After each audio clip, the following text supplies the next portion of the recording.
Processors have their own instruction sets. The program is a sequence of these machine language instructions in memory. The processor will fetch and execute the machine language instructions one by one. These instructions represent very basic level operations like moving data between memory and working registers, and perform some basic functions on registers. For example, addition of two integers is executed on an AVR RISC microcontroller like this.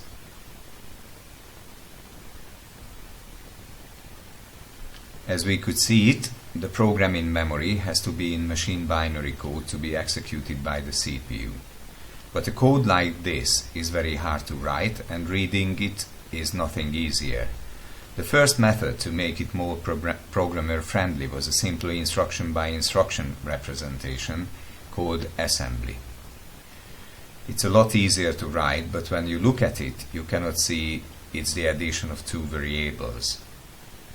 The ideal way to write a program would be something similar to the common representation of mathematical instructions, like this. It's easy to edit, both write and read, but when we write it with the text editor, the text will be represented with character codes in the memory. This code is apparently not something the CPU can execute. So once we have written the source code, how can we convert it into binary? So we want a method to convert this, which is represented in memory like a sequence of character codes, into this. It's not only the readability what we can get with this representation. Different types of processors have different machine languages. If we write the program in a universal way, then convert it into a machine-dependent language at a later stage, our source code will be portable. This has been a very important point for the history of computing, but now, when so many mobile devices of different manufacturers are available, portability is vital. The first possibility is to convert the whole source code into binary before you start to run it.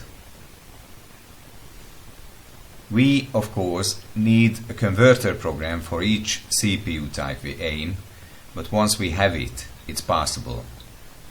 This method is called ahead of time compilation. It will result native machine instructions, therefore it will be very fast. However, a big source code may take a very long time to build, making the application start very slowly. You can pre-build the machine code for every possible platforms, but then distribution of applications on multiple platforms will need a big administration overhead. Another solution is to write a subroutine for every possible operation and code these pre-made subroutines when the operation is needed. The interpreter and the subroutines are platform dependent, so we have to write these on each possible platform. It usually means remarkable redundancy.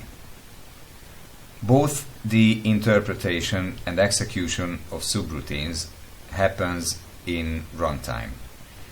This process is much slower than AOT. There is a third way to ensure portability. We take a segment of the source code, convert it to machine code, and let the processor execute it. Then, take the next segment, translate it, and let the processor execute it again. The process is faster than interpretation, but because compilation happens in runtime, the application will be slower than AOT. Yet, from the portability point of view, it's more usable than AOT, because it doesn't need a time-consuming build process before runtime. To make it multi-platform, one just-on-time environment is needed for each platform.